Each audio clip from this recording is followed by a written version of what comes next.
Bienvenidas y bienvenidos a esta nueva edición de Liberándonos, un espacio de conversa a Camila Araya, quien es cientista política e investigadora, y junto a Pedro Lovera, quien es historiador y miembro del Grupo de Pensamiento Crítico y Memoria Histórica GPM.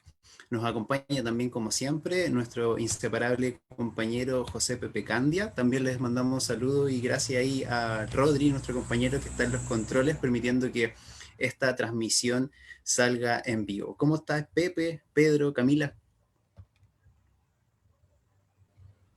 Todo Hola, bien hola, por mi José, aquí lado. estamos bien.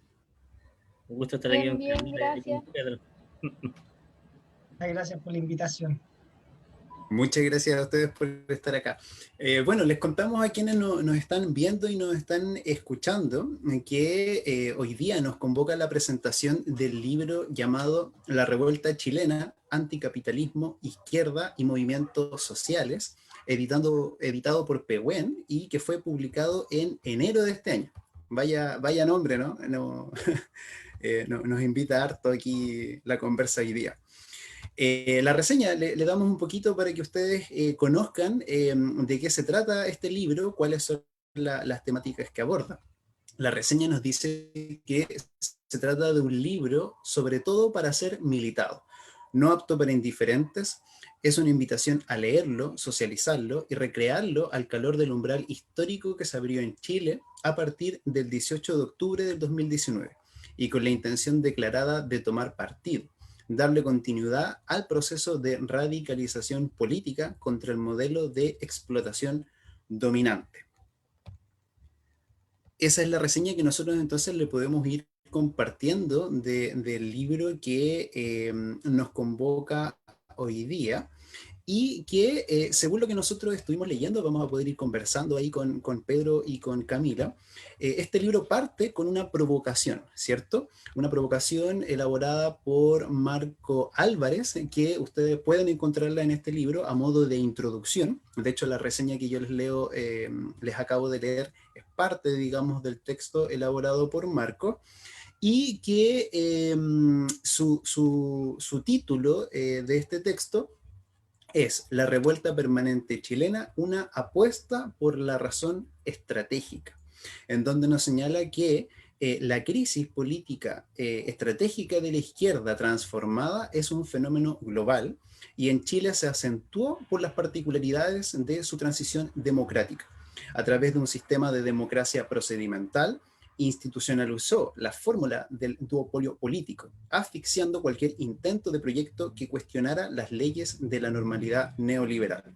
La era transicional trajo consigo una marginalización de la política de las y los subalternos, donde las izquierdas resistentes y posmodernas, ahí vamos a ir poder hablar un poquito sobre de qué se trata esto con Pedro y con Camila. Esta izquierda entonces dice que de distinta manera rehuyeron al pensamiento estratégico y por tanto carecieron de una estrategia de transformación social.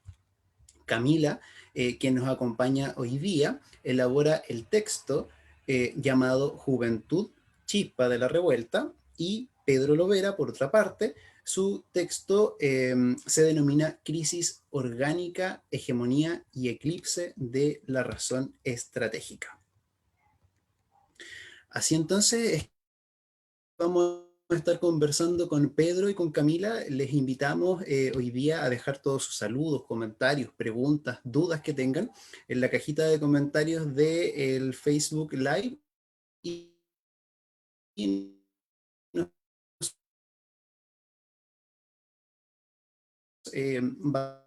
vamos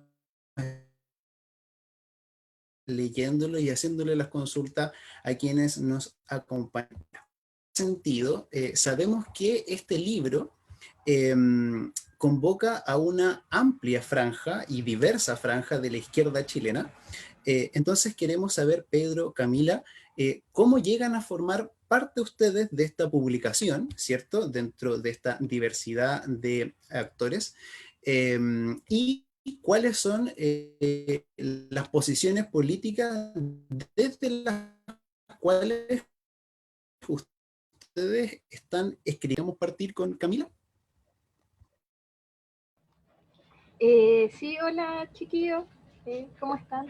Gracias por la invitación. Bueno, agradecer también al GPM por la invitación a participar de este libro y contarles más o menos que, bueno, la invitación me la hace directamente Marco Álvarez,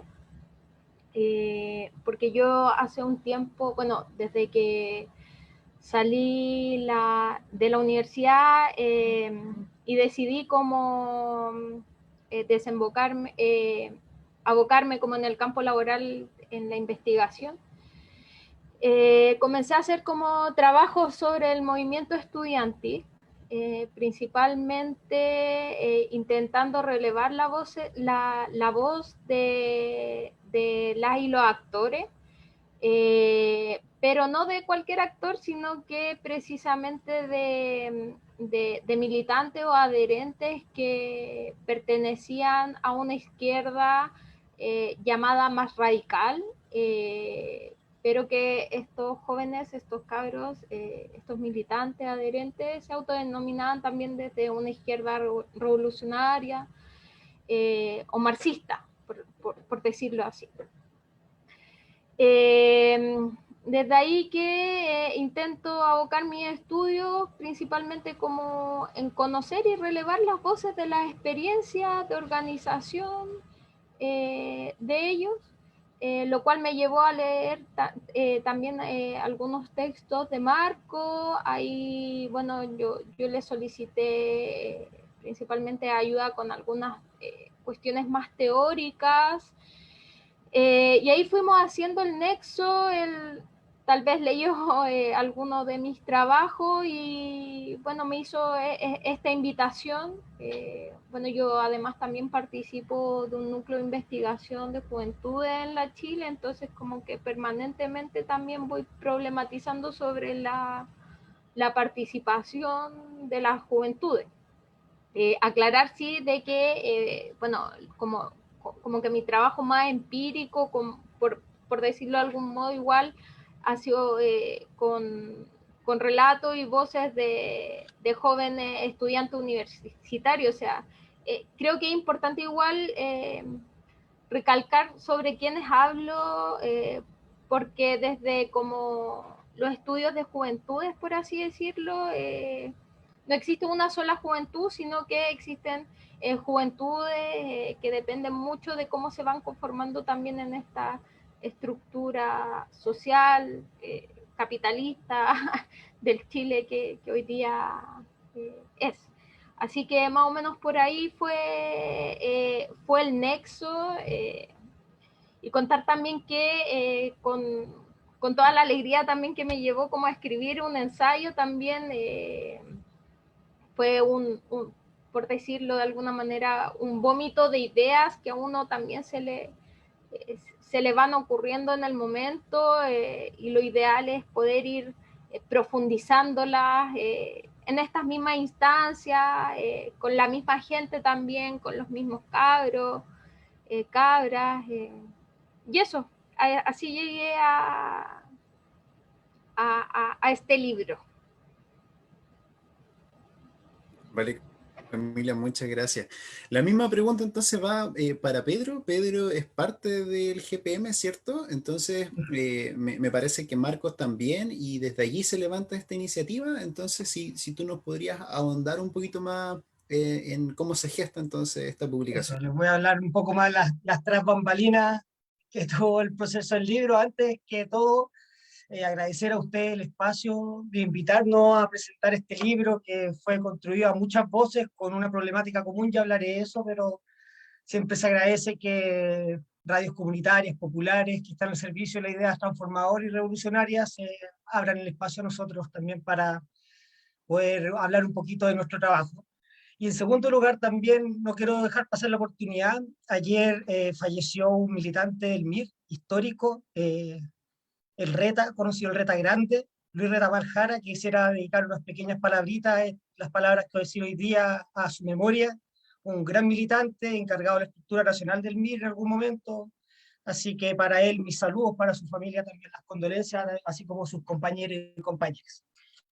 Bueno, ahora entrando de lleno a lo que significa el libro, nosotros en el GPM, por el momento, estamos ahí también abriéndonos también, porque partimos en un grupo bien pequeño que coordinamos el libro, que es Rolando Durán, arquitecto, Jaime Navarrete, estudiante del doctorado en Lusach, Marco Álvarez, historiador, sociólogo, y yo, también historiador, doctorante de Lusach. Planteamos esta idea de desarrollar el libro por todas las dudas también, por todos, obviamente, todos los caminos que abrió el octubre del 2019, pero también las muchas dudas que nos dejaba a nosotros, y tratar de develar diferentes cuestiones. Por eso también los ámbitos que se tratan fueron trabajados primero, pensamos en las temáticas, y luego la gente que podía ir rellenando esas temáticas. Y el libro, al ser elaborado de esta forma, nosotros teníamos nociones claras. Uno, como tú decías en la presentación muy bien, José, era este eclipse de la razón estratégica, esta falta proyectual de la izquierda, de las izquierdas deberíamos decir, porque acá no hay una izquierda, acá hay varias izquierdas, y como los que podrán ver el libro, hay incluso capítulos que se contraponen entre ellos. Sin ir más lejos, disculpen la autorreferencia, pero yo escribo un poco contra el eclipse de la razón estratégica, que se produce también por las nociones políticas que la izquierda, que hoy día caracteriza abiertamente como populista, ha planteado. Y sin embargo también en este texto escribe Juan Pablo Sangüesa, el militante de Comunes, y que aboga abiertamente por una vía populista, es decir, así de amplio el libro. Entonces, en ese sentido, digamos, con una problemática común fuimos discutiendo estas cosas, fuimos viendo quiénes podían, en el caso como la Camila muy bien señalaba en ese sentido, cuando llegó el momento de juventud, es decir, quienes habían sido muy bien, aparte del nombre del artículo de la Camila, la chispa de esta revolución, sin duda habían sido los estudiantes secundarios y su movimiento por la evasión de la tarifa del metro. Y obviamente, como ella dice, trabajaba en un centro de juventud de la Universidad de Chile, había trabajo empírico, fue una voz. También coincidía con que además también milita en una organización político-social, pero acá también invitamos a militantes de diferentes partidos con los cuales además yo no siempre comulgo mucho, pero con un espíritu fraterno, crítico, fuimos abriendo estos espacios y llegaron, y en la parte de izquierda generalmente está digamos, más clarita esa parte, como invitamos a las personas referente a los partidos políticos, y además también desde los movimientos sociales a militantes que abiertamente también son de izquierda dentro de los movimientos sociales.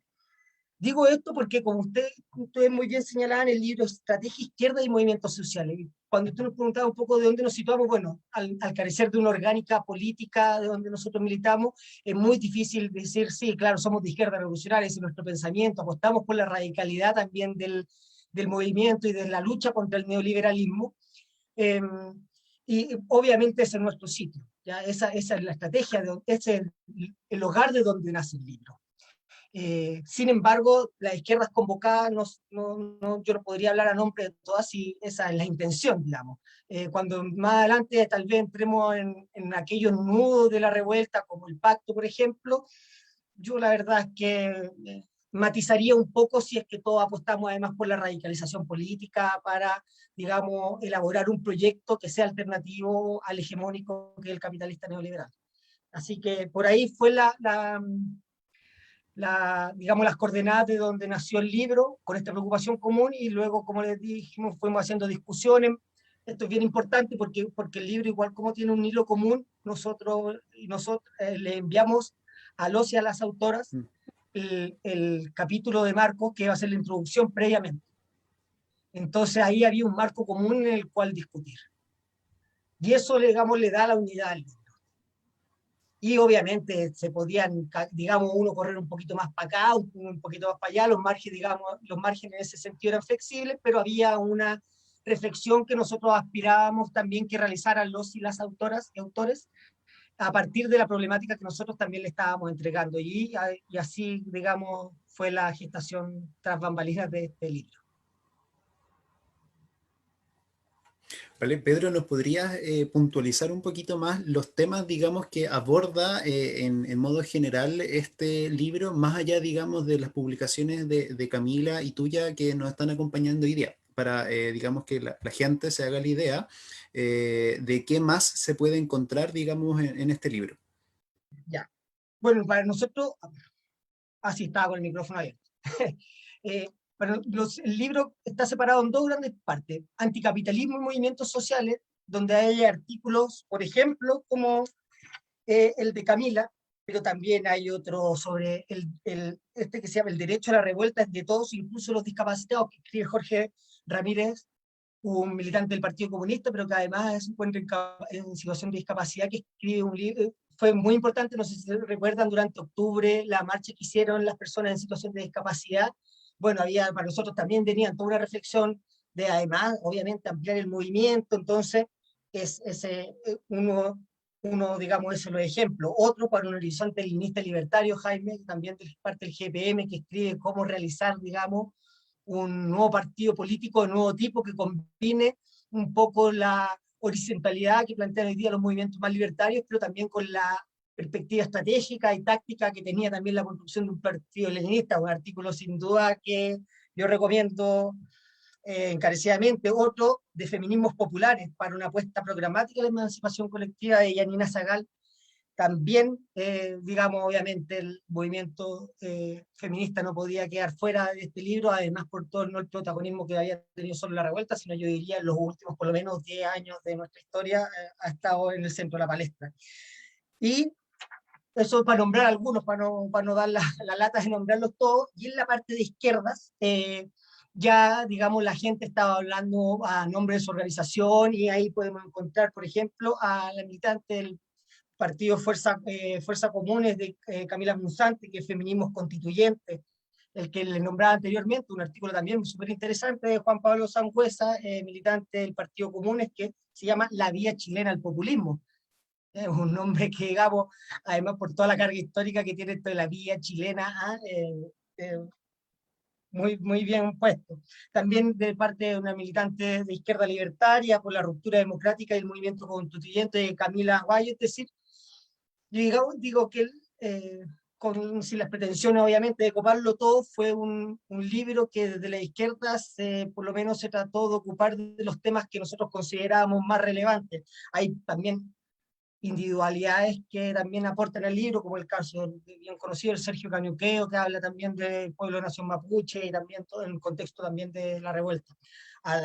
Todos los artículos obviamente están escritos al calor de la revuelta y qué significó la revuelta para cada uno de estos movimientos distintos, en naturaleza, ojalá no en proyecto, que eso es lo que esperamos un poco, pero esas son las diversas temáticas, para resumirlas y no nombrarlas todas, obviamente.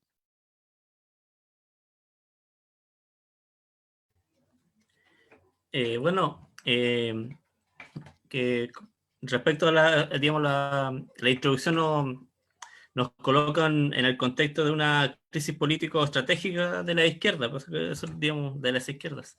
Y a nivel global, ¿cuál es la caracterización que es de esta crisis en Chile? Camila, después seguimos con Pedro.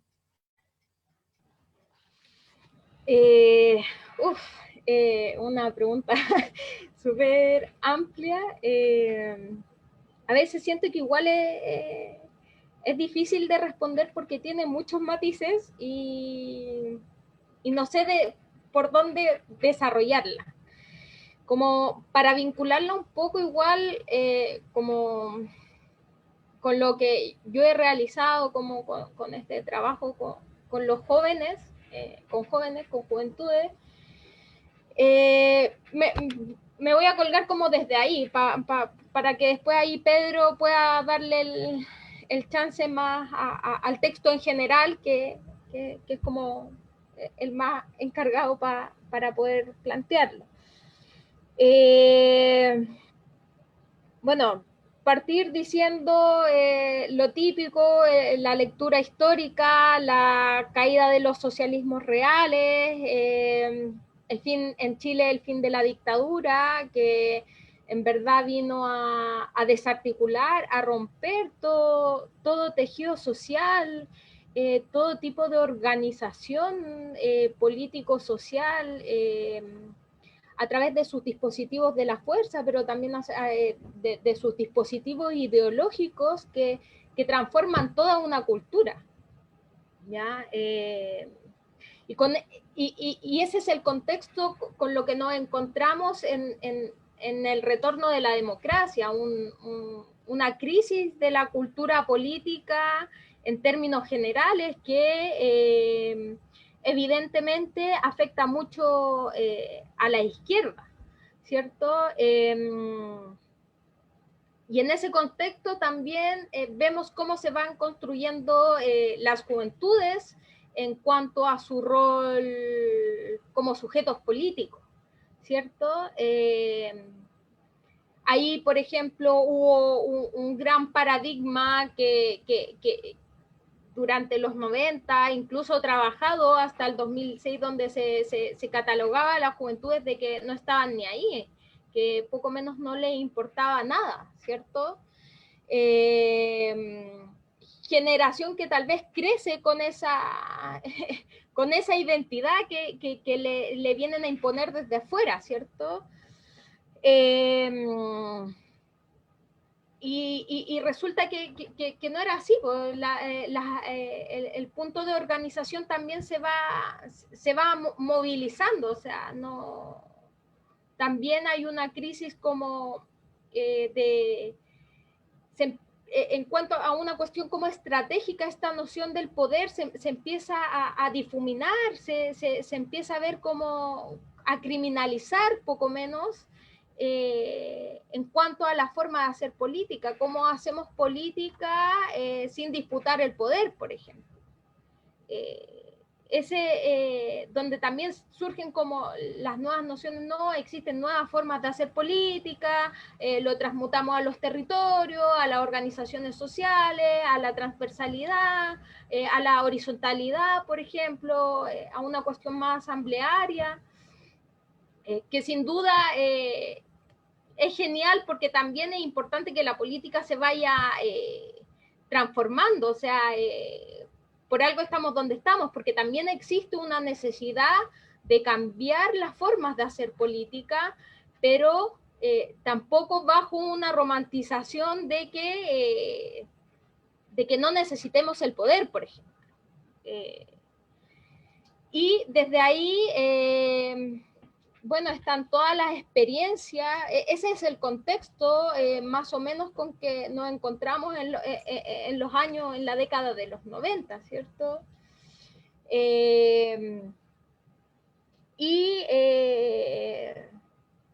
Cómo vemos también las formas de organización de los jóvenes, cómo empezamos a comprenderlas, y solamente desde las formas de organización, como de estas nuevas formas de hacer política, pero falta por ahí empezar a instruir, bueno, cómo son estos cabros que disputan, cómo es lo que disputan, cuáles son sus objetivos, para poder también ir desromantizando ciertas ideas de estas nuevas formas de hacer política, porque al fin y al cabo esta cuestión como de criminalización del poder también es lo que nos lleva hoy día a cuestionarnos y a salir como de los nudos críticos, bueno, ¿qué hacemos? Sobre todo en este contexto de la constituyente, o sea, que generó mucho quiebre, por ejemplo, en distintas organizaciones de izquierda, a pesar de que, por ejemplo, de todas las críticas que uno le pueda hacer al acuerdo, como también se sale desde una marginalidad que la izquierda también estuvo relegada durante los 90 en general. Y precisamente también, bueno, no sé, con todas las experiencias también de organización estudiantil de lo secundario, no sé si llamarlo como una acumulación de experiencia, pero sí como hitos experienciales súper importantes, la conformación de la ACES, el mochilazo, el 2006, y definiendo muy bien los actores también, porque una cosa es el sujeto estudiante secundario y otra cosa también es el sujeto estudiante universitario. Ahí vemos también cómo la lucha de clases está inserta entre los distintos actores de un mismo espacio o movimiento social. O sea, es súper importante ir identificando esas cosas que a veces las pasamos por alto para poder analizar ciertos fenómenos. Y que nos nubla para poder identificar cuál es el problema estratégico. Nos nubla, como que no sabemos, recién resulta que, si bien la discusión estratégica de la izquierda al parecer estuvo relegada a ciertas organizaciones que eran de carácter más radical y semicompartimentadas, que estuvieron entre los 90 y hasta el 18 de octubre, y que resulta que para ellos en ese momento no, la discusión estratégica se acaba. Pero para algunos la discusión estratégica recién está iniciando. Entonces, ese es el contexto más o menos con que nos encontramos y que muchas juventudes también van creciendo o viviendo su experiencia en ese contexto como político. O sea, cómo vamos viendo la organización de los estudiantes secundarios, por ejemplo, que ha sido también un actor súper golpeado, más que el estudiante de universidad privada. Lo podemos ver en el 2006, en el mismo 2018, la discusión de aula segura. O sea, y es a ese sujeto en particular al que se le golpeó con más fuerza, se le criminalizó, se le neutralizó, y ir viendo ahí cómo van surgiendo las apuestas estratégicas, los objetivos, más allá de estar en resistencia todo el rato. Como que también es importante identificar eso, sino como una perspectiva para ganar en algún momento también. No sé si queda como muy claro.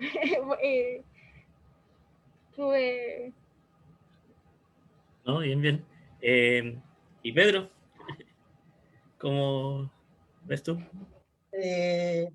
Bueno, entendiendo la pregunta, yo estoy de acuerdo con Camila en las líneas gruesas. De hecho, como decía ella, también creo la discusión sobre el debate estratégico está recién comenzando, y no es algo acabado, y además es necesario. Dicho esto, además, queremos decir que aunque nosotros estamos denunciando esta falta de nación estratégica dentro de la izquierda, no es que nosotros tenemos, porque esto es como bien un juego de pregunta-respuesta. Ustedes están denunciando esto, ¿cuál entonces es la estrategia que necesitamos la izquierda? Y nosotros no estamos acá para resolver a eso. El libro es un intento a aportar ese debate, justamente.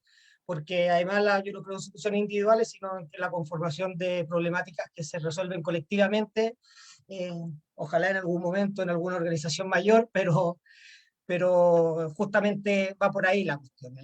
No hay individualidades que puedan resolvernos los problemas, sino las mismas organizaciones, digamos, amplias que puedan dar debate y causa a estos problemas. Y justamente es el objetivo del libro.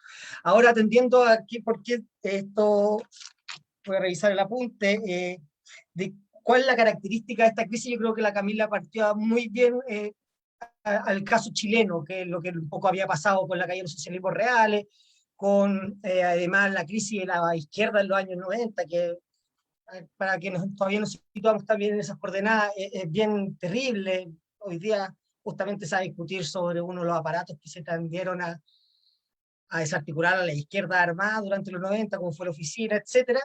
Pero nosotros además, lo que queríamos también plantear con el libro, es decir que el octubre del 2019 no era una crisis más. y que la crisis del octubre del 2019 chileno podía ser leído en función de una crisis orgánica de la estructura neoliberal en Chile. Y eso era una cuestión que para nosotros era central. ¿Qué era entonces una crisis orgánica de la estructura capitalista neoliberal en Chile?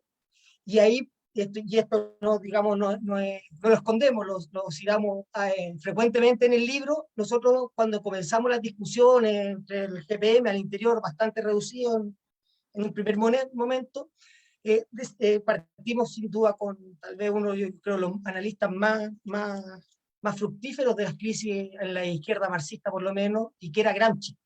Entonces nosotros decíamos que esta crisis tenía dos características.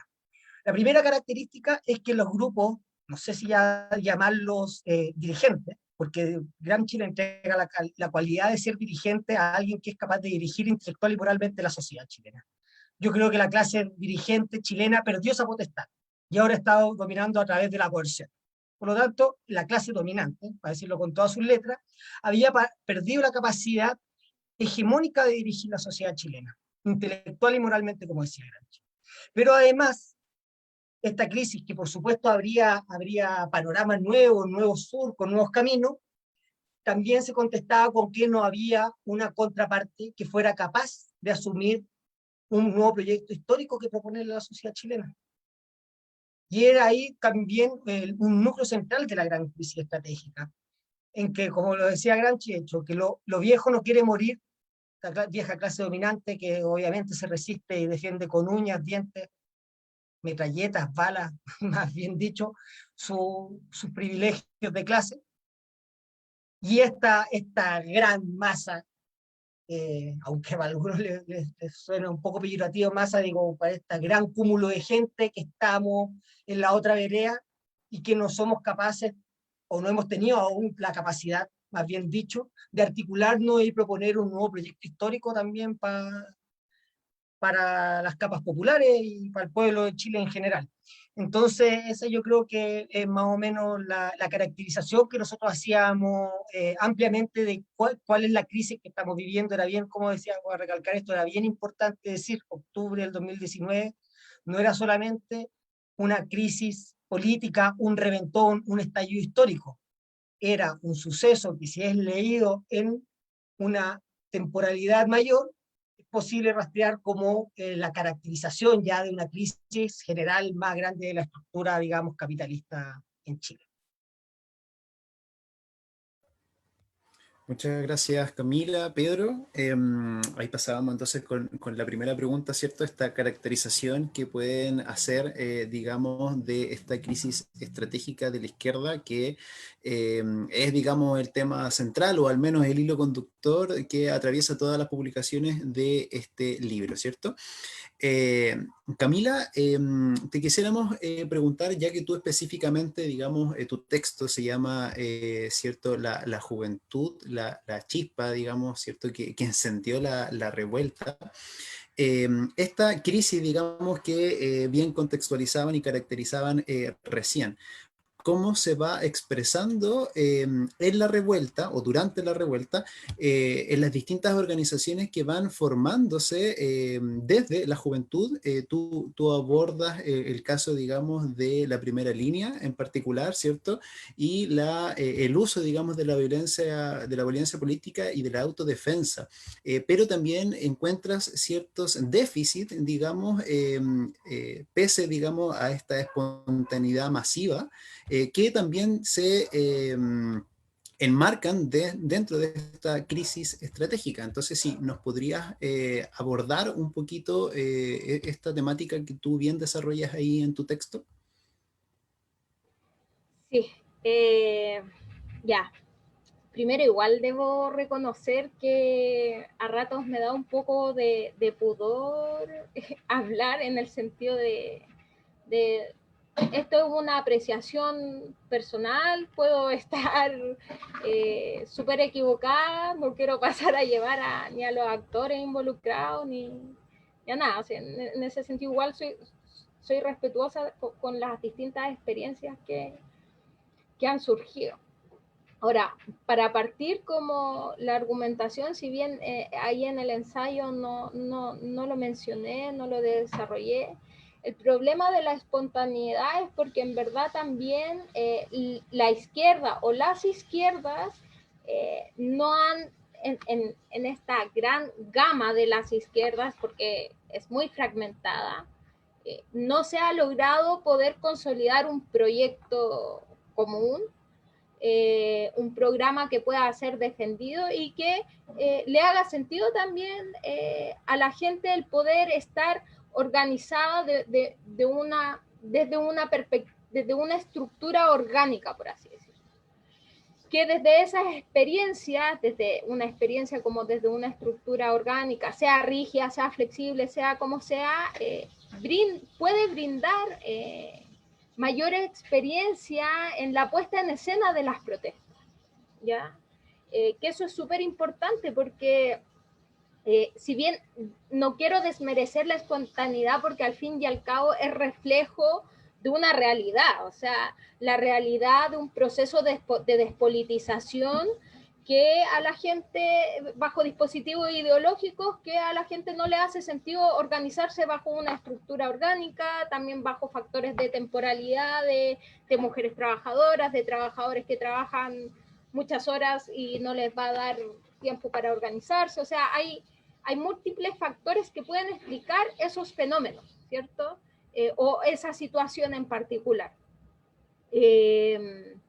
Pero la izquierda, ninguna izquierda ha logrado poder posicionarse como un actor relevante que brinde esa necesidad de organizarse, porque al final eso es uno de los desafíos, por así decirlo, generar una necesidad organizativa para que a la gente le haga sentido estar en esos espacios, ¿cierto? Y qué es lo que quería desarrollar con el tema de la primera línea, que no sé si lo logro hacer en el texto, pero tiene que ver precisamente como por un lado, se empieza a legitimar por el pueblo o la ciudadanía o como quieran llamarle, porque sé que son categorías también en disputa, una legitimación como a la autodefensa, ¿cierto? El ejemplo claro, la gente protesta al medio de la Plaza de la Dignidad, la primera línea, que ahí yo igual quiero hacer como la identificación de que no se podría definir como meramente juvenil porque hay gente de distintos grupos etarios en ese espacio. Pero se genera también una cierta romantización con respecto a la primera línea, pero a la primera línea le sacan la cresta, o sea, con esas palabras le sacan la cresta, o sea, el 18 de octubre en adelante y todos los meses que significaron, que significó la revuelta hasta antes de la crisis sanitaria, el pueblo lo golpearon demasiado, o sea, más de 400 víctimas, víctimas de daño ocular, hubieron cuántas muertes desde el 18 de octubre, unas 30 aproximadas muertes por distintas situaciones, el tema de los presos políticos. Entonces, ¿qué es lo que hacemos? O sea, como con esa autodefensa, ¿cómo damos, al fin y al cabo eso es lo que intento, como poner la pregunta, ¿cómo damos el siguiente paso? O sea, en esta diferencia desde dónde, cuándo dejamos de resistir para poder avanzar, además entendiendo que la represión también se vivió desde muy distinta, tanto la primera línea de Plaza Italia o Plaza de la Dignidad, perdón, a la que se da, por ejemplo, en los desalojos en Lo Hermida, la represión que se dio en Pudahuel. Entonces, tiene que ver como con desromantizar un poco esto, si bien yo estoy a favor de legitimar ese accionar, porque creo que es necesario, pero tiene que ser con un objetivo. ¿Ese objetivo cuál va a ser? Si va a ser puro resistir, pucha, nos van a estar sacando la mugre siempre. Pero también se debe a que estamos en un nuevo periodo que va a servir como un proceso de politización para mucha gente nueva que se está organizando y está experimentando y que va a servir como una acumulación de experiencia. O sea, tal vez la gente que vivió el 2001, el 2006, el 2011, el 2018, está discutiendo también el tema de la constituyente, mientras generaciones nuevas están haciendo otra cosa, no lo sé. O se están organizando desde otra manera, pero ahí tampoco quisiera ser yo la que les diga a los cabros, oye, cabros, se tienen que organizar así, porque en verdad no corresponde, pero sí plantear esa duda, así como hasta qué momento resistimos y damos el siguiente paso. O sea, vimos también como procesos de profesionalización, entre comillas, como de despliegue de la primera línea, los escudos, la antiparra cuando ya vieron que empezaron a sacar los ojos, el tema de la distribución, los bomberos que iban y apagaban las molotov. Eso es una avanzada, pero, o sea, en comparación con el despliegue de las fuerzas especiales, o sea, no hay mucho análisis que sustente como la mantención de ese espacio. O sea, en verdad los enfrentamientos siempre van a estar en contexto de protesta y está bien que ocurra. Pero ir pensando más allá, porque va a llegar un momento en que se va a pasar el plebiscito, o sea, las votaciones, se va a armar la nueva constitución y en verdad se va a ir criminalizando inclusive un poco más el tema de las protestas. Eso pasó también con el movimiento estudiantil del 2011, a mí me tocó hacer entrevistas a militantes del sur con las experiencias de las revueltas del 4 de agosto, si no me equivoco, del 2011, y me contaban, por ejemplo, todo el despliegue callejero que tenían que hacer para salir a hacer barricadas, por ejemplo, que se coordinaban con el vecino del kiosco, con la vecina de allá, etcétera. Y también había una legitimación, pero que se va diluyendo a la medida que también el bloque en el poder va capitalizando las movilizaciones o la demanda.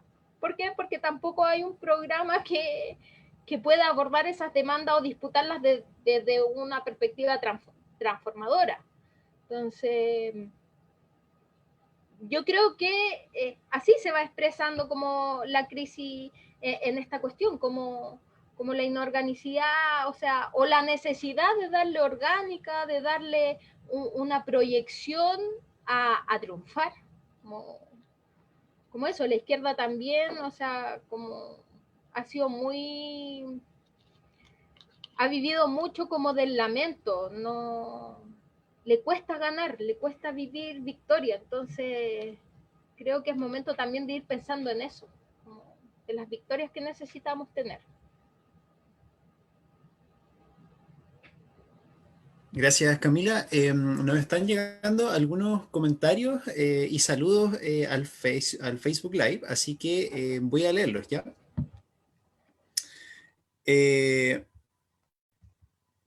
Ya, aquí Polilla nos dice: hola compas, ¿cuáles serían las razones políticas por la que ningún sector de izquierda es capaz de levantar una alternativa real? Jorge Alberto Collado nos dice: es un punto central lo que define Pedro sobre la crisis. Para cada estrategia de hoy, las versiones de lo profunda que es esta crisis, que es mundial, tiene grados radicalmente distintos. Para algunos es más bien un asunto ético. Entre paréntesis, bastaría con nuevas generaciones honradas en el aparato del Estado para resolver la crisis, y para otros se resuelve con destrozar el Estado en su totalidad. Juan Carlos Gómez Leighton nos pregunta, le pregunta a Camila más bien, pregunta para Camila, si es posible diferenciar entre distintas juventudes en las actuales organizaciones de izquierda. Unas son las juventudes políticas ligadas a los partidos políticos del orden y otras que se ubican en los márgenes, pero también las juventudes que no están ni ahí, que es una condición de la sociedad neoliberal. Las dos primeras tienen tácticas y estrategias distintas. En tu opinión, ¿quiénes son de esa juventud la que protagoniza la revuelta de octubre? ¿Cómo dialogan esas juventudes? Saludos a todos. Y por último, Jorge Collado nos hace una pregunta que al final... Así que, bueno, Camila, te deja planteada, digamos, una apta ahí, José, ¿puedes Gómez, repetir que te de cómo es pegaste? el diálogo entre estas distintas... Ah, ¿ahora sí? ¿Me escuchan? Ahora sí. Sí. Y la última no se ¿Sí? ¿Me escuchó. escuchan? La otra sí. Ahora sí. Ya, ¿se escucha? ¿Sí? ¿No? ¿Aló? ¿Sí? Ya, entonces, bueno, ahí Gómez Leito nos preguntaba, o sea, le pregunta a Camila en verdad, si es posible entonces diferenciar, digamos, estas juventudes y cuáles de estas juventudes entonces sería la que protagoniza la revuelta de octubre. Por un lado estaría las juventudes políticas ligadas a los partidos políticos del orden y otra juventud que se ubica en los márgenes. Y la pregunta tiene una segunda noción, ¿cierto?, de cómo entonces dialogarían estas juventudes en contexto sobre todo de revuelta.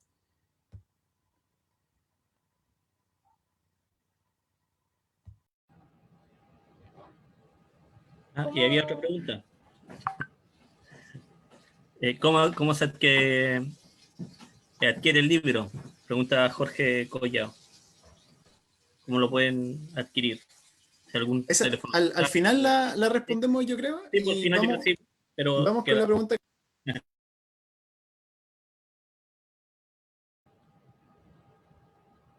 ¿Cómo vamos como el orden de respuesta? O...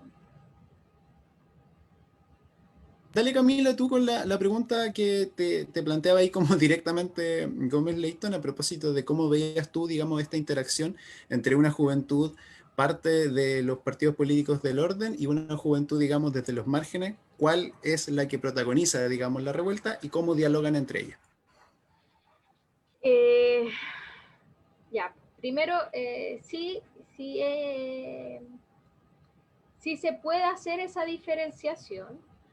Ahora, yo ahí haría otra diferenciación más que de juventudes políticas, como haciendo el símil como sinónimo a juventudes de partidos de orden, puesto que hay otras organizaciones políticas y sociales que están al margen del bloque en el poder, que no están institucionalizadas, pero que funcionan eh, como estructuras partidarias y que siguen siendo juventudes políticas.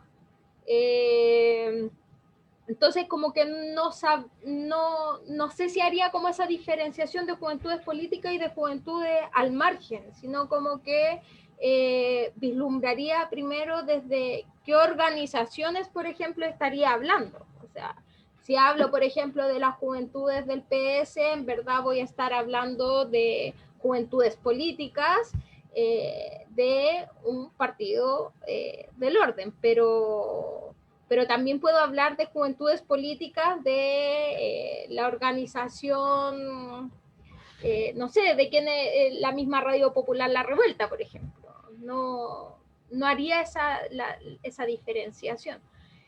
Se pueden hacer muchas diferenciaciones con respecto a la categoría de juventudes. Podemos hablar de juventudes populares, de juventudes estudiantiles, etcétera, ¿cierto? Y en ese sentido, ¿cómo creo yo que dialogan en esta? ¿Quiénes fueron las protagonistas? Yo creo que hubo en la revuelta, efectivamente, quienes dan el puntapié inicial de esto fueron las juventudes estudiantiles, secundarias, que venían arrastrando un conflicto con anterioridad, que era el tema de la ley aula segura. Todo el 2018 estuvieron dando la pelea, o sea, vimos imágenes súper fuertes que veíamos a los pacos en los techos del Instituto Nacional, haciendo guardia, por ejemplo. Vemos cómo se posiciona también la discusión del control de identidad por sospecha, todo en pos de criminalizar a un sujeto a raíz de esto y aprovechando también toda la instancia de mantener cierto control social. Ellos son quienes inician, bueno, yo ahí en el texto como que lo redacto así, o sea, quienes inician a través de sus distintas acciones políticas de protesta, las evasiones, la organización de evasiones, por ejemplo, que el pueblo, gente, trabajadores se van aunando a estas evasiones a medida que avanzan los días. Se estuvieron más o menos 2 semanas con el tema de las evasiones. Y después de eso, este sujeto como de estudiante secundario que inicia se diluye, así como no es que deje de existir, sino que se va también a otro espacio, salen los milicos a la calle, muchos se van a sus territorios a organizarse en las distintas asambleas, por ejemplo, y el sujeto estudiantil después reaparece con el tema del boicot a la PSU. Pero ¿qué quiero decir con esto? O sea, que este sujeto juvenil se puede ir analizando dependiendo también en qué contexto lo vamos mirando. O sea, si lo vemos como en el espacio de las evasiones, podemos encontrar como al sujeto joven estudiantil, por ejemplo. Si lo vemos en la primera línea, podemos analizarlo, no sé, como un sujeto popular que viene desde determinado territorio. Va dependiendo de con qué lente lo vamos mirando y lo vamos situando también. O sea, no son categorías tampoco estáticas. Y en ese sentido también van dialogando con la demás población que está protestando en la revuelta. Pero eso, no sé si quedó claro, o sea, como que me cuesta hacer como esta diferenciación de juventudes políticas y juventudes al margen, como que ahí podríamos hacer, no sé, como hacer otro tipo de categoría, por así decirlo.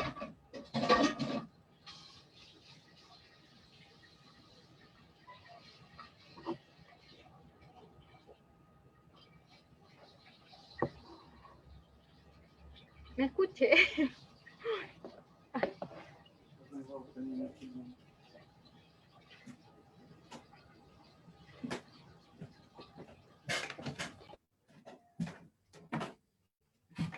Voy a responder yo después por mi lado, ¿no? Sí, Pedro, sí, dale. Yo me voy a abocar a la pregunta que hacía Polilla. Polilla creo que es más concerniente a mi texto, pese a que es bastante difícil dar la respuesta. Me preguntaba cuáles eran las razones políticas porque ningún sector de izquierda es capaz de levantar una alternativa real. Pero creo que iba por lo que decía anteriormente. Creo que al carecer de una noción estratégica, guión hegemónica, una perspectiva de hacer política hegemónicamente y anclada en una base social real, ha dificultado a la izquierda en levantar un programa, digamos, un proyecto alternativo. Voy a desglosar lo que dije para que no quede tan en la nube. Yo lo que digo en el texto, digamos, con respecto a las naciones hegemónicas, es que hay un sector de la izquierda, una izquierda, la han calificado de posmoderna, de liberal, socialdemócrata, etcétera, pero más o menos sabemos en qué partido nos estamos refiriendo, de que ha apostado por una radicalización de la democracia. ¿No es cierto? Esta idea que en Europa, por el pensamiento de Chantal Mouffe y de Ernesto Laclau y algunos representantes políticos, como los partidos de Podemos, adquirió harta fuerza y se habló entonces de un momento populista en lo que había que apostar entonces era por una radicalización de la democracia. Yo creo que lo que decía Camila anteriormente con respecto de que deberíamos hacer una política situada como históricamente, que disputar el poder, entra acá ya a la disputa con esta idea.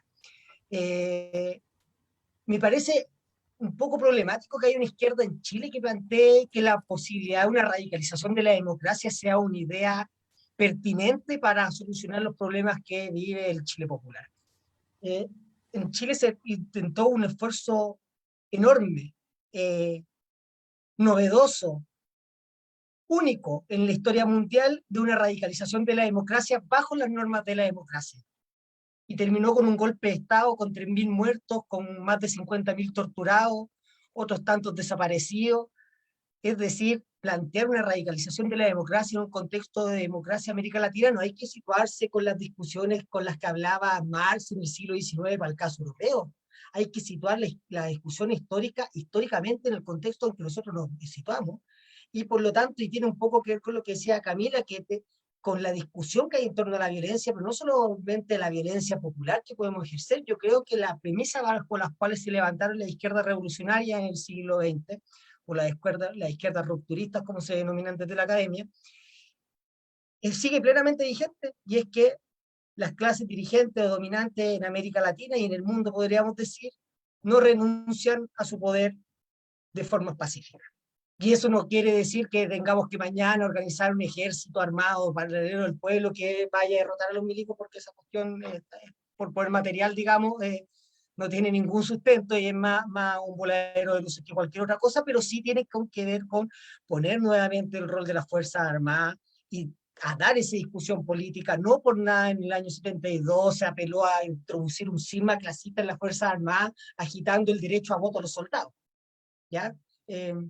Eso por un lado, hacer política históricamente situado. Nosotros nos ven, yo creo que un poco pasa son un frente amplio que vienen, creo, con fórmulas nuevas que se encuentran en la cresta de la ola, y la verdad es que tenemos 200 años de historia, 100 años de historia para atrás de movimiento obrero, 60 años de movimientos campesinos. Tenemos que hacer historia también mirando hacia atrás, por supuesto, con la perspectiva histórica de hacer una nueva construcción. Sin embargo, no estamos haciendo historia desde la nada. Tenemos unos antecedentes, y yo creo que esa izquierda que se plantea tan nueva, que se posicionan los nuevos movimientos sociales, y que un poco rehuye de lo identitario porque le choca, porque le incomoda. Hasta ver lo que ha producido, por ejemplo, la entrevista al comandante Ramiro en muchas izquierdas, para ver cómo le incomoda. No los pone cómodos, y cuando tienen que dar declaraciones, ahí van dando sus tropezones y pisándose la cola con cuestiones que dijeron hace 2, 3, 4 años, 5 años. Entonces, un primer punto de que quería situarlo, hacer política situada históricamente. Un segundo punto que para mí es importante con esta cuestión de hacer una política hegemónica, tiene que ser además, y claro, y no apelar a esta idea solo de ampliar la democracia a través de su radicalización, como si la democracia no tuviese límites y nos podríamos democratizar eternamente hasta que pudiésemos todo en este mundo, un nuevo mundo posible, que ojalá fuera posible, digamos. Creo que además hay que hacer una política con una base material, y eso significa volver a una elaboración de una política clasista. Y ahí quiero entrar de lleno a lo que decía, lo que preguntaba Polilla, ¿por qué no se puede hacer? La izquierda no ha levantado programa. Es porque la izquierda hoy día, más allá de experiencias en las que todos hemos participado, territoriales, barriales, universitarias, secundarias, etcétera, no está situado, digamos, y no está haciendo política con esa perspectiva, una perspectiva clasista, digamos.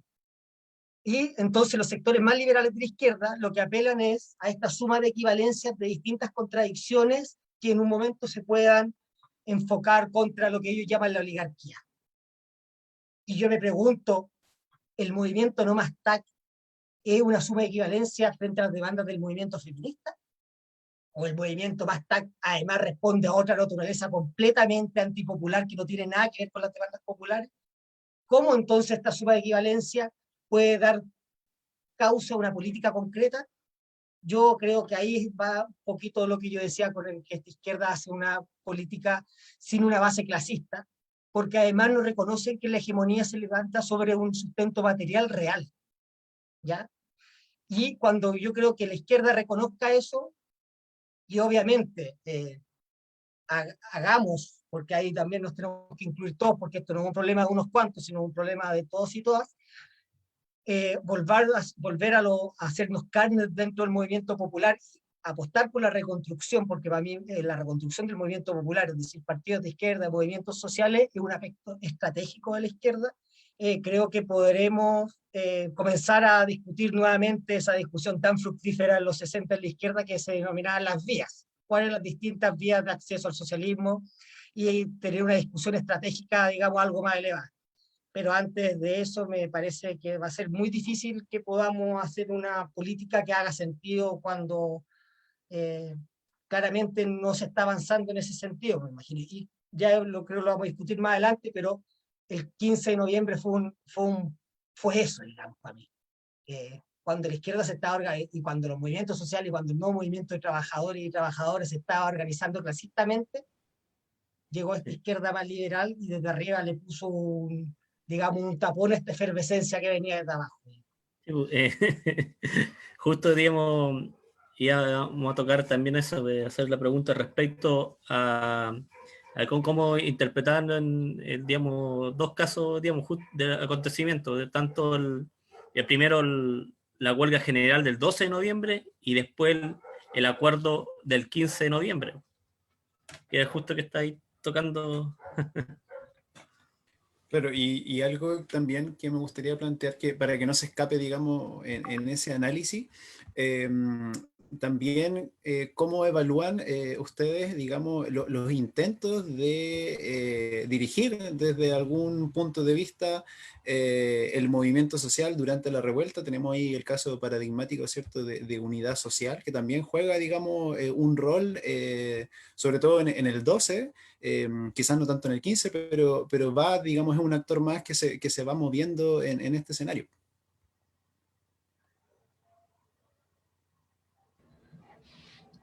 ¿Parto? Bueno, como hacer el... bueno, Unidad Social igual venía como haciendo este intento mucho antes, bueno, no tan antes, pero antes de la revuelta del 18 de octubre.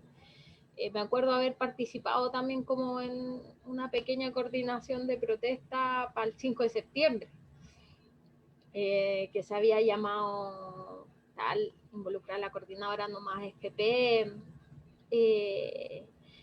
pero el posicionamiento cambia como mucho después de, yo creo que con el 18 de octubre se les va exigiendo a los distintos actores que, oye, ya, pues pónganse los pantalones, generen presión, porque, bueno, yo no soy experta en sindicalismo ni esas cosas, pero está claro que ha existido, desde el retorno a la democracia, o sea, como que todo lo podemos resolver justificando desde ese punto de partida, ha sido como la desarticulación también del movimiento de trabajadores, la construcción de un sindicalismo con perspectiva clasista, tal como plantea también como Pedro, ¿cierto? El 18 de octubre se le viene a exigir a ciertos actores de, oye, escucha, movilícense. Pues, sí. Al fin y al cabo, mi interpretación, por ejemplo, que yo tengo, si bien la Marcha del Millón genera una cuestión simbólica de que hay un pueblo unido, yo creo que si no hubiese habido huelga, esa Marcha del Millón se hubiera repetido el viernes siguiente y hubiera ido descendiendo, y se relaciona también mucho con la gestión del propio gobierno, que yo creo que fue una pésima gestión frente a la crisis. En ese sentido, fue una buena apuesta el empezar a generar una salida al conflicto, que fue precisamente una asamblea constituyente desde fines de octubre, los sindicatos de los portuarios, por ejemplo, la CUT también, que venían como ya en una carta que se le hace llegar al gobierno, firmando distintos actores del mundo laboral. La salida al conflicto era la asamblea constituyente. Y ahí vemos cómo también Piñera reaccionariamente da en primera instancia una respuesta en primera instancia no fue el plebiscito, el acuerdo, sino era una convención constituyente, no me acuerdo cómo se llamaba, pero era nada que ver con respecto a lo que se estaba solicitando para poder darle una salida, entre comillas, al conflicto, porque tampoco creo que hubiera quedado ahí, debido también a los altos niveles de desconfianza que existe a través de distintos dirigentes. O sea, sobre todo a representantes del mundo laboral, o sea, las disputas al interior de las organizaciones. Yo creo que si nos metemos a cahuinear por ahí, es abismante cómo también se han podido, uno se pregunta cómo han podido llegar a acuerdos ciertas listas para ir a ciertos distritos hoy en día, o sea, realmente, y ahí uno también podría responder el por qué la izquierda no tiene una alternativa, porque en verdad son muchas las peleas que hay al interior dentro de las organizaciones, sobre todo en estas que son más gremiales también. Eso como para introducir un poco, creo que me perdí, se me fue la onda, así que puedo después ahí ir complementando. Sí, obvio. Pedro, entonces, te reformulo la pregunta entonces, ¿cómo interpretan, digamos, entonces, desde esta óptica que nos vienen planteando, ¿cierto?, de esta crisis estratégica, ya con la caracterización que ustedes hicieron, estos acontecimientos que podríamos decir son los que tienen más potencia, si bien no los únicos claramente, durante la revuelta, la huelga del 12 y el acuerdo del 15 de noviembre? Ya. Bueno, yo he sido un poquito crítico, así que yo creo que con lo del 12 voy a ir amenizando un poco lo que había dicho. Yo creo que también eso es para decirnos, no todo estaba perdido, digamos. Ya hubo efectivamente, y no solo en torno a la revuelta, sino intentos que se venían articulando antes. Yo también como Camila no soy experto en sindicalismo y no sindicalismo, pero sí creo que hay trabajos bien importantes que se están produciendo de diferentes organismos que están haciendo historia de los y las trabajadoras y trabajadores últimamente, y que han pesquisado un poco mejor y con datos cuantitativamente también este nuevo movimiento de trabajadores y trabajadores.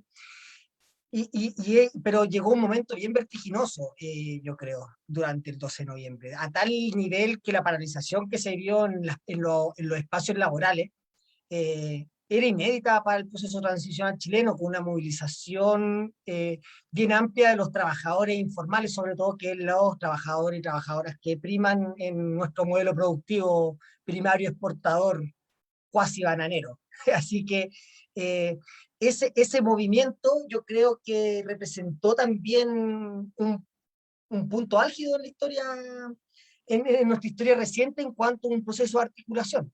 Y en ese sentido yo creo que estábamos todos con más o menos optimismo, pero mostrando, digamos, una sonrisa ante este nuevo escenario que se estaba abriendo y que nos demostraba además que la articulación de los espacios laborales era todavía posible, era no solamente todavía posible, sino que era fundamental.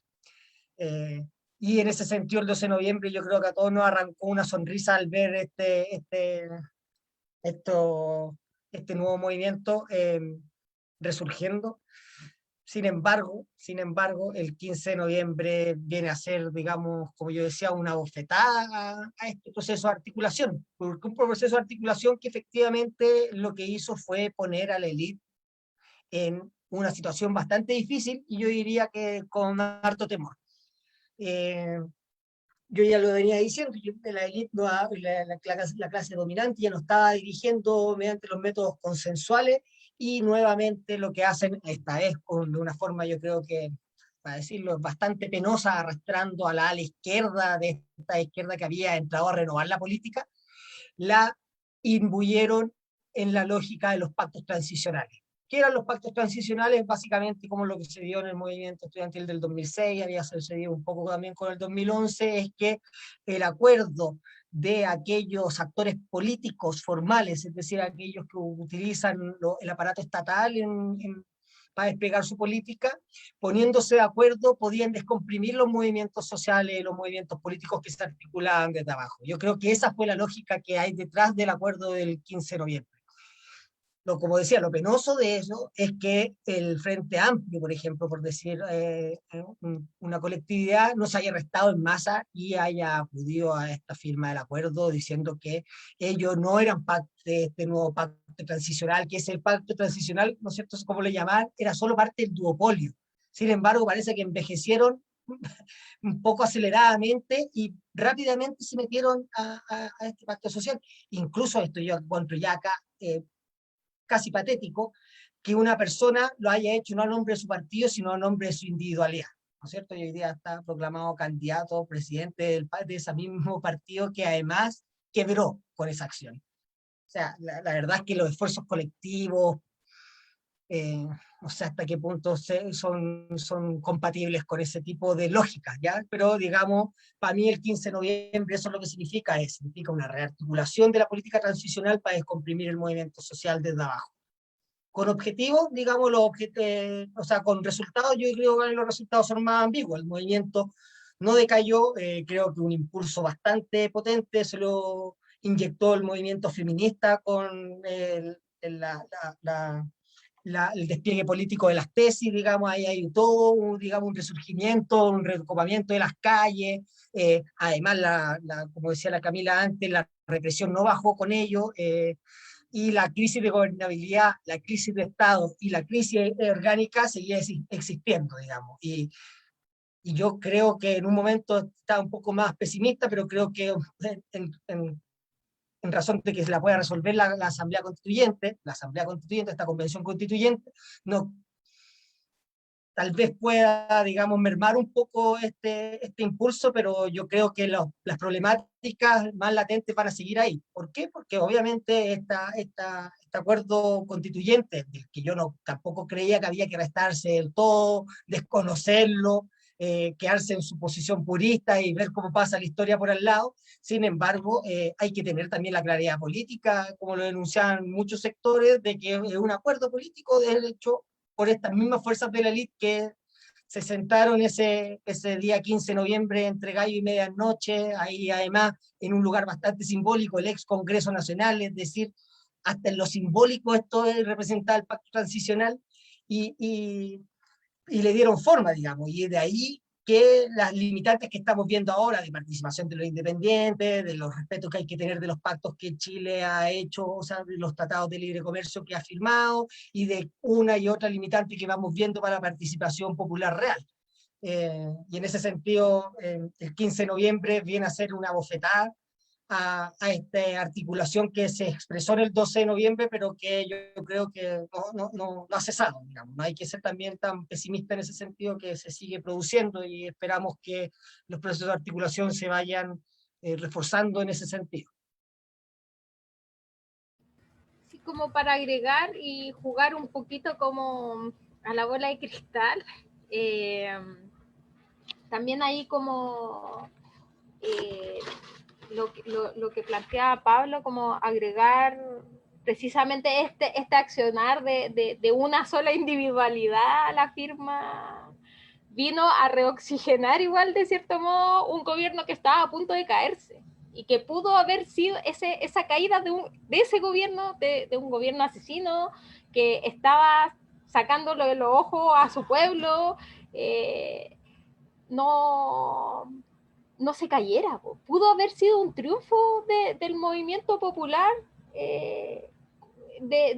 oye, si nos unimos, si salimos, a pesar de que no haya organicidad, etcétera, que en verdad lo simbólico de la Marcha del Millón hubiera calado junto a esta huelga, y si hubiera caído este gobierno, o sea, hubiera sido un triunfo de poder replantearse también la salida a la propia crisis también.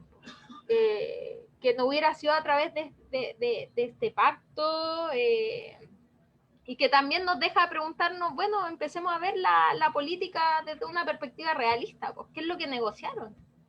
Como que me interesaría mucho saber qué es lo que negociaron, si al final también basta como de ilusionar, yo creo, a la gente, de ilusionarnos de que la disputa como institucional se puede dar de otra manera, ¿no? Se da a través de la negociación. Lo importante es tener claro también como los límites éticos que hay, y claramente en este momento no hubieron límites éticos ni siquiera disciplinarios.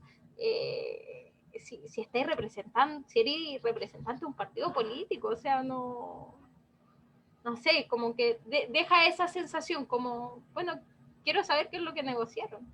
Tal vez la candidatura ahora, no lo sé, pero bueno, eso, como para agregar un poco y jugar un poco a la bola de cristal. Gracias Camila, gracias Pedro. Bueno, ya nos estamos acercando a la hora y algo pasadito de programa, así que queríamos plantearle una pregunta ya como para ir cerrando, ¿cierto? Lo que ha sido este programa. Desde estas conversaciones que ustedes entonces han tenido, desde este debate, digamos, con amplios sectores de la izquierda, ¿cuáles son ustedes creen, digamos, sin ánimo, digamos, de pronosticador, ¿cierto?, de lo que podría ser? ¿Se me escucha? ¿Sí? Sí, ya. Pero ¿cuáles son los desafíos que debiera afrontar una izquierda revolucionaria, rupturista,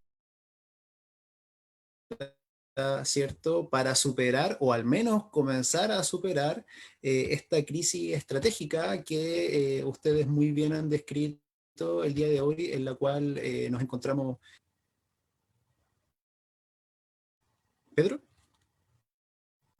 Ya, te escuché un poco cortado, pero creo que caché la idea general, que era darle un poco ahí unas luces sobre cómo superar esta crisis estratégica de la izquierda que hemos descrito ahora, ¿cierto? Ya, bacán. Bueno, primero voy a hacer un poquito cargo de lo que ha dicho anteriormente. Hay comentarios en Facebook con respecto a que el 12 de noviembre no había significado una paralización. Yo creo que sí, ahí me estoy guiando un poco por los trabajos que se realizaron, por ejemplo, en el CIFCA, que decían que esta era la mayor paralización en 45 años que había vivido el país. Eh, por cierto, ahí la acotación que se hacía era no parar los sectores productivos más importantes. Todavía estamos esperando a los mineros en diferentes huelgas generales, pero bueno, eso va a ser también parte del juego político que podamos realizar. Eh, Ahora, atendiendo a lo que nos pedían, bueno, claramente es difícil porque los pronósticos, y como decía al comienzo de estas intervenciones, no creo un poco en las soluciones individuales, sino más bien en las construcciones colectivas que puedan un poco indicar los caminos por donde podamos transitar. Pero dicho eso, también uno se aventura ciertas cuestiones y yo creo que lo importante sería, Camila anteriormente lo había resumido un poco, yo creo que la izquierda que tiene que empezar a también aprender a caminar con las dos piernas, esa izquierda que no tiene que tenerle miedo al poder.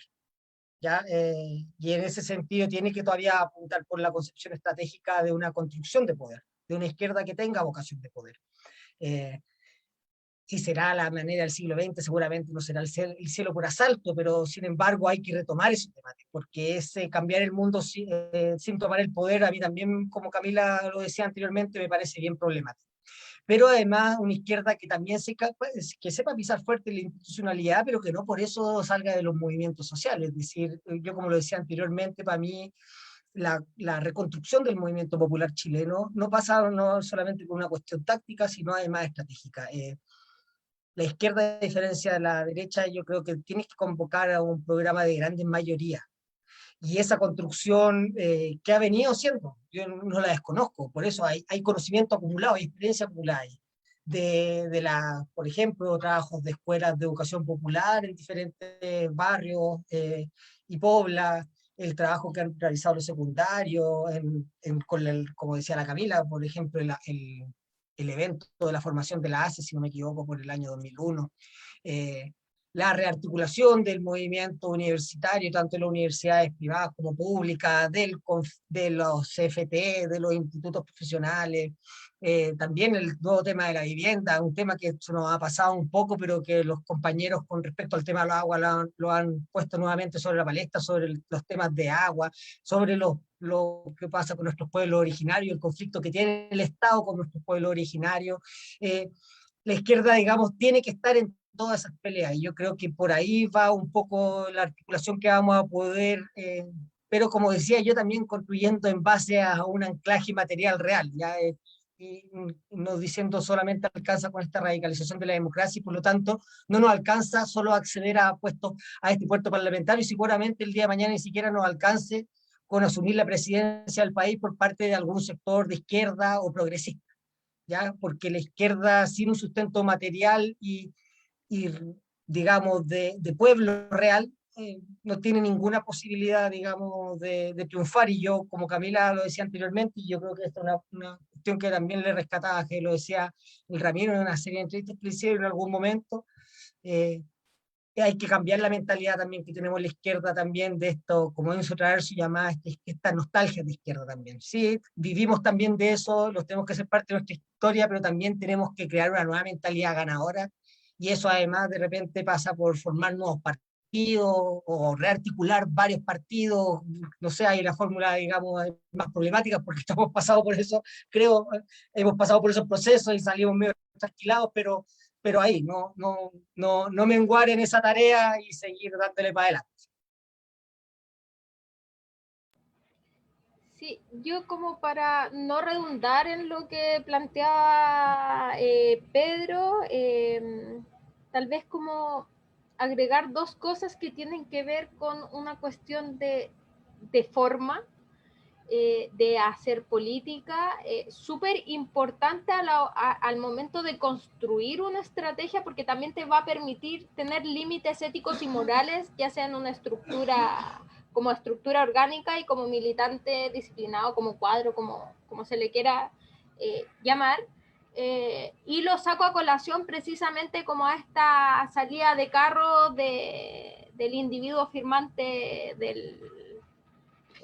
del acuerdo, ¿no? Que tiene que ver como con el tema del caudillismo, tal vez como hay ciertos desafíos que tiene la izquierda más allá de una discusión estratégica, también en el cómo se va reconfigurando al interior de sus orgánicas. O sea, el 2018 también, con el movimiento feminista, por ejemplo, se viene a cuestionar también a la mayoría de las organizaciones de izquierda en el espacio estudiantil y a nivel general, las formas en cómo se despliega la política en la estructura. O sea, es súper importante tener esos elementos de cómo evitar el caudillismo y el cómo también vamos haciendo del feminismo también una estrategia, porque hay hartas críticas también como hacia el feminismo, de que claro, el feminismo todavía se mantiene en un ámbito cultural porque no mantiene una estrategia, ¿cierto? Entonces, ¿cómo vamos superando esos desafíos? O sea, tiene que estar también ahí esos elementos para la construcción de una estrategia que sea ética, que sea...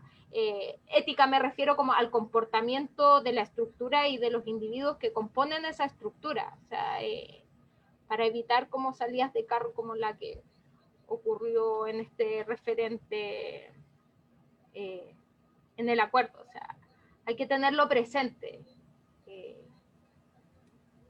Eso.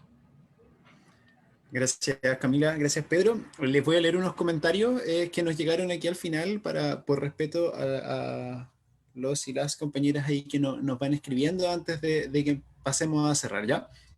Así que, bueno, Polilla nos pone, hoy está avanzando la salida autoritaria y probablemente el diálogo con los sectores de derecha llamada social que apuesta por la constituyente. Frente al aumento de la represión y del carácter policial del Estado, es urgente un llamado a rechazar estas elecciones y todo el proceso constituyente, a aunar los esfuerzos para construir antiinstitucional y a favor del pueblo. Rodolfo Lucero nos dice, tenemos que estar en la mayoría de cantidad de espacios posibles. Saludos a la radio La Revuelta y clarísimos conceptos. Víctor Lira nos pregunta, la disputa del poder es constante, por lo cual, ¿cómo creen que se puede articular y o fomentar la construcción de poder popular? ¿Es posible o es solo una frase de la historia popular chilena? Eso es más o menos lo último que nos va llegando. Algunos comentarios. Camila, Pedro, unos 2 minutitos para que ya vayamos cerrando.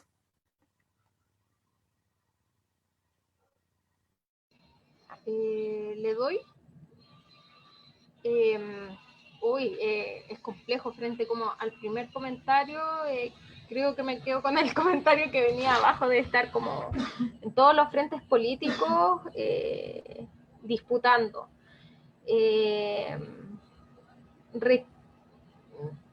No tengo claridad sobre sobre la correlación de fuerza que existiría para llamar, por ejemplo, a rechazar como las elecciones, como que eso también es importante, a veces como que se nos olvida leer qué peso tenemos, o sea, la izquierda desde tal vez nos posicionamos con Pedro, somos muy pocos, o sea, no es que seamos pocos, estamos muy fragmentados, entonces como que cada uno tiene su correlación de fuerza, su propia fuerza muy aislada, entonces no existe una articulación real para poder tomar una decisión táctica política con respecto a ese tipo de decisiones. No, me costaría tomar una posición en este momento como para responderle si hay que hacerlo o no hay que hacerlo, o sea, no tengo esa respuesta, pero invitaría a hacer esa lectura. Y con respecto a si es la construcción de poder popular, yo ahí siento de que lo primero sería empezar a hacer como sentido a la gente sobre las distintas pegas que uno tiene en sus distintos espacios, sea en el estudiantil, en el trabajo, en el territorio, ver ahí con una perspectiva de transformación cómo se puede transformar la realidad, porque en esta discusión estratégica no sabemos si va a ser, si vamos a apelar al poder popular o no. Entonces, también está en discusión. No, que no haya sido posible en el siglo XX no significa que no pueda ser posible mañana. Pero hay que tener como en consideración este elemento que está en discusión. Pues no sabemos si vamos a apelar al poder popular o a otra estrategia, por ejemplo.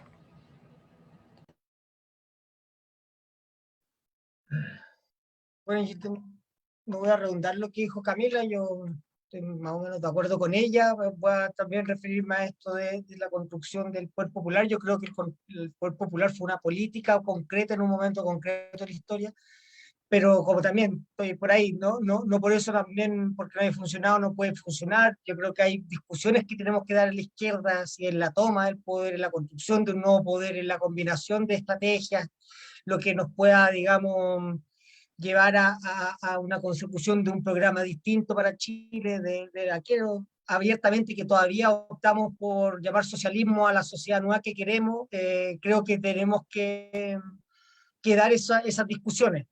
Son importantes, y en ese sentido, como decía Camila, no porque ayer no haya funcionado o porque, digamos, lo mataron el proyecto, no tenga que articularse mañana y tal vez ser victorioso, pero está todo también, yo creo, ahí en el debate de estas estrategias, digamos, para no perderme un poco del libro. Yo creo que eso es lo que alimenta este libro, un poco esa discusión. Se encuentran más cuestiones en el interior del libro, pero un poco a eso es lo que está llamando, y por eso estoy muy agradecido con este espacio que nos han dado para el debate, porque justamente esto es lo que quiere generar.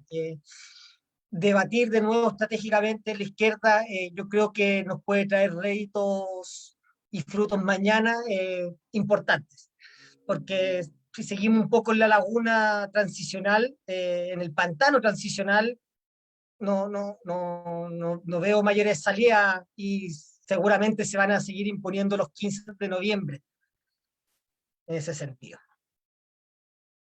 Un pequeño, los compañeros de la Radio Popular La Revuelta, para compañero o compañera que había preguntado sobre la adquisición del libro, va a dejar el link y el enlace de nuestra página del GPM para que nos escriban de manera directa y nosotros coordinamos la entrega y damos los datos para depositar, etcétera, y toda esa burocracia que es la venta del libro. Vale, muchas gracias entonces. Por nuestra parte, ya nos estamos despidiendo entonces. Estuvo darle las gracias a Pedro, a Camila, por su tiempo, sus ganas de estar acá, ¿cierto? Estarnos compartiendo la experiencia y promoviendo un debate que hoy día resulta súper necesario y urgente, ¿cierto? Como les decía, nosotros ya nos estamos despidiendo, entonces queremos pasarle el aviso antes sí de los programas que se vienen acá en la radio. Fruto de un ciclo, digamos, de formación política que levantaron compañeros y compañeras del CUI, Colectivo Universitario de Izquierda, en donde estuvo en una conversación aquí, un ciclo de conversaciones en verdad, entre Igor Gojkovic, Agacino, Gómez Leighton, ¿cierto? Se sacó un escrito, ¿cierto? Que va a venir a ser presentado el otro martes a esta misma hora, así que nos vamos a encontrar nuevamente. También se viene otro programa con la publicación de Pedro Lovera, que es la biografía, la primera biografía, ¿cierto?, de Luciano Cruz, así que conversación bastante interesante y esperamos tener luego a Pedro. Buenísima, ahí está el libro entonces que nos va a venir a presentar Pedro. También se viene otro texto que se llama De la Marcha y el Salto, Chile, octubre del 2019. También va a estar en algo así como 2 semanas más la presentación del boletín del colectivo Paulo Freire, ¿ya? Que se llama el boletín número 1, que se llama Prendió y nadie podrá apagarlo.